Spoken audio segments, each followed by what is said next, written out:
Indian 3 మరి ఎప్పుడు sir? Indian 3 మీది నెక్స్ట్ అది. అర్థమైంది. మధ్యలో ఎవరు వద్దు. నేను మిడిల్ మ్యాన్ని నమ్మే పరిస్థితిని దాటేశా. Just listen to your heart. Siddhu cinema మీకు ఇష్టం, లవ్ స్టోరీ మీకు ఇష్టం అంటే మీరు వస్తారు థియేటర్కి. నచ్చితే మీరు 10 మందికి చెప్తారు. అదే చాలు. నాకు సంబంధం లేని విషయాల గురించి అదే నేను నా పని అయిపోయింది సార్. నా పని అయిపోయింది సార్. కానీ ఆ సినిమా షూటింగ్ అయిపోయిందంటే గుమ్మడికాయ కొట్టేశారంటే నాకు తెలియదు. మల్టిపుల్ క్వశ్చన్స్తో వచ్చారు. మల్టిపుల్ చాయిస్ ఆన్సర్ విన్నా. మల్టిపుల్ క్వశ్చన్స్తో వచ్చారు మా బాబు. ఇందాక మాట్లాడుతూ నాకు నా ఫ్యాన్స్ వస్తే చాలు, హీరోస్ ఇంకా స్టార్స్ ఎవరు అక్కర్లేదు అన్నట్టు మాట్లాడారు. అంటే ఎందుకండి అంత? కాదు ఎవరు ఒక మంచి సినిమా గురించి ఈరోజు ఒక ఇది ఉంది, ఫంక్షన్ పెడుతున్నారండి, ఎవరండి ఈ స్టేజ్లో కూర్చుంటారు? నేను కూర్చుంటాను. ఇంకెవరు కూర్చుంటారు? నాతో పనిచేస్తున్న వాళ్ళు కూర్చుంటారు. లేదు సార్, ఫంక్షన్ అంటే ఎవరైనా రావాలి కదా. అయితే థియేటర్లో వస్తుందండి సినిమా హిట్, ఫంక్షన్కి రావటం ఏంటి సార్ అని. అర్థమైందా? నేను ఇంకేం అనలేదు. ఇప్పుడు మార్కెటింగ్ అంటే ఇలా చేస్తేనే జనాలకి సినిమా వెళ్తుందని ఒక లాజిక్ ఉంది. నాకు ఫస్ట్ నేను ఎవడో ఏంటో ఎవరికి తెలియని టైం నుంచి మీరు ఈ కెమెరాస్, ఈ స్టిల్స్, ఈ వీడియో కెమెరాస్, ఇదే నన్ను ఒక్కొక్క ఫ్యాన్ దగ్గర తీసుకెళ్ళింది. నన్ను ఇంట్రడ్యూస్ చేసిన వాళ్ళు కాదు, నా ఫంక్షన్కి వచ్చిన వాళ్ళు కాదు, పక్క థియేటర్లో ఆడుతున్న సినిమా హీరోలు కాదు. మన సినిమా గురించి మనం మాట్లాడాలి. మన సినిమాని మీరు వెళ్ళి తీసుకురావాలి ఆడియన్స్ని. ఆడియన్స్ వచ్చి సినిమా బాగుందంటే బాగుందంటారు, బాగాలేదంటే బాగాలేదంటారు. మధ్యలో ఎవరు వద్దు. నేను మిడిల్ మ్యాన్ని నమ్మే పరిస్థితిని దాటేశా. మమ్మల్ని wheel only depend on hour cells. అందుకే కదా నేను ముందు కూర్చుని I love talking to you, మీరు అడగండి నేను సమాధానం చెప్తూ వెళ్ళిపోతుంటా. అంతే కదా. ఏ కాంట్రవర్సీ వద్దు, ఏ నెగిటివిటీ వద్దు. మంచి పాజిటివ్ మెసేజ్తో ఒక సూపర్ హిట్ కొడతాను. వద్దు సినిమా బాగుంటే. నేను సూపర్ హిట్ అని అది సూపర్ హిట్ కొట్టాడు అని. సినిమా బాగుంటే ఆడుతుంది. నా నమ్మకం ఉంది. ఎందుకంటే మేము అలాగే థియేటర్కి వెళ్ళాం. పోస్టర్ చూసి, ట్రైలర్ చూసి థియేటర్కి వెళ్ళాం. ఎవరి మాట విని, ఎవరి రివ్యూ చూసి నేను వెళ్ళిన కాలమే లేదు. సో అందరూ just listen to your heart. Siddhu cinema మీకు ఇష్టం, లవ్ స్టోరీ మీకు ఇష్టం అంటే మీరు వస్తారు థియేటర్కి. నచ్చితే మీరు 10 మందికి చెప్తారు. అదే చాలు. Sir Siddharth yes sir. Sir assistant డైరెక్టర్గా కెరీర్ స్టార్ట్ చేశారు, తర్వాత హీరోగా మారారు. మళ్ళీ అసిస్టెంట్ డైరెక్టర్ అయిపోయినా? లేదు నా క్వశ్చన్ కంప్లీట్ అవ్వలేదు సార్. సార్ హీరోగా మారారు, తర్వాత స్టోరీలు రాస్తున్నారు, పాటలు పాడుతున్నారు, నిర్మాతగా మారారు. ఏదైతే కెరీర్ స్టార్ట్ చేస్తారో డైరెక్షన్ అయితే చేయలేదు. ఫ్యూచర్లో అయినా మిమ్మల్ని డైరెక్టర్గా చూడొచ్చా? సార్ నేను 28 years నుంచి డైరెక్టర్ అవుతానని చెప్తున్నా. అదొక్కటే నేను నా వల్ల కావట్లేదు.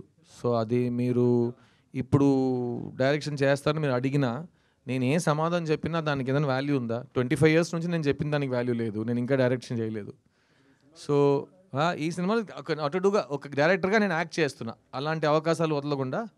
బట్ డైరెక్షన్ అనేది నా దృష్టిలో సేమ్ ఇవాళ ఈ సంవత్సరం నాకు పెళ్లి జరిగింది కదా, అది కూడా నేను ఈ సంవత్సరం నాకు పెళ్ళి అవుతుంది ఎప్పుడు చెప్పలేదు.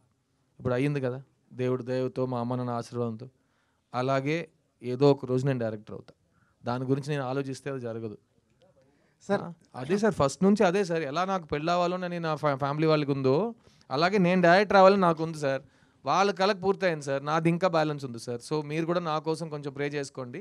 ఏదో ఒక రోజు నేను డైరెక్ట్ చేస్తాను. కానీ ఆ డైరెక్ట్ చేస్తున్నప్పుడు నేను ఒక 1.5 years ఇంకే పని చేయకుండా డైరెక్షన్ మాత్రం చేస్తాను. ఎందుకంటే 30 years నుంచి వెయిట్ చేస్తున్న కళ కోసం మల్టీ టాస్కింగ్ నేను చేయలేను. అది చేస్తున్నప్పుడు అది ఒక్కడే చేస్తా. సో ఖచ్చితంగా మీ ముందే వచ్చి అనౌన్స్ చేస్తా. ఆ సినిమాని కూడా ఇలాగే ప్రెస్ మీట్ పెట్టి థియేటర్లో కలుద్దాం అంట. అదే రిజల్ట్ మీరు ఏ ఇస్తారో అది నేను ఒప్పుకుంటా.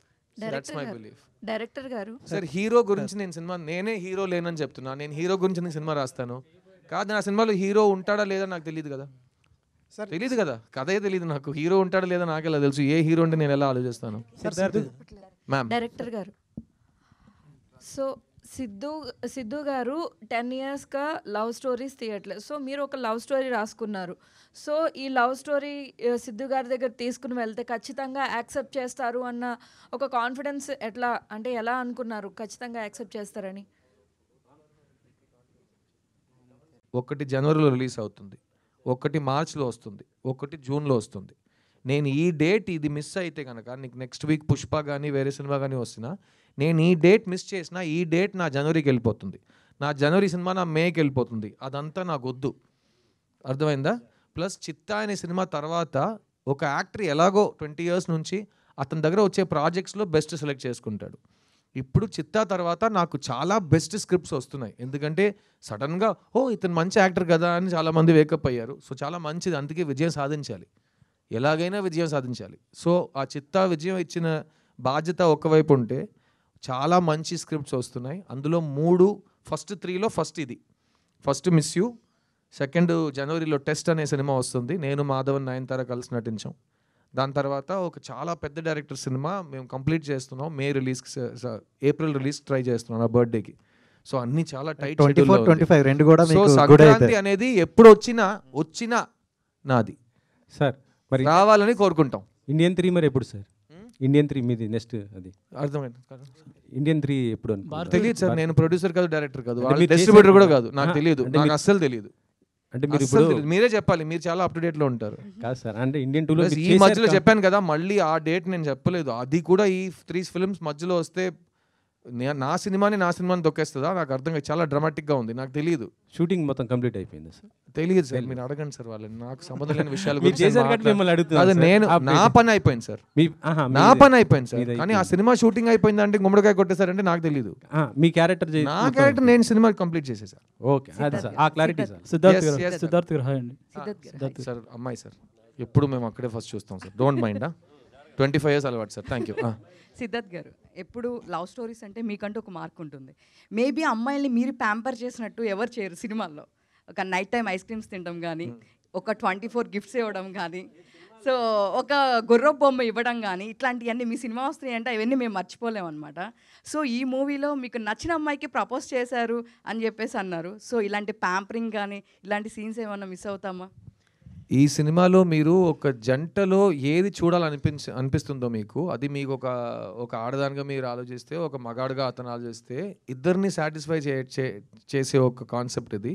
ఇంకోటి చెప్తా, ఒకే ఫ్యామిలీలో 3 generations నుంచి మనుషులు వెళ్ళారంటే ఈ సినిమా 3 generations సాటిస్ఫై చేస్తుంది, ఇది నేను చెప్తా.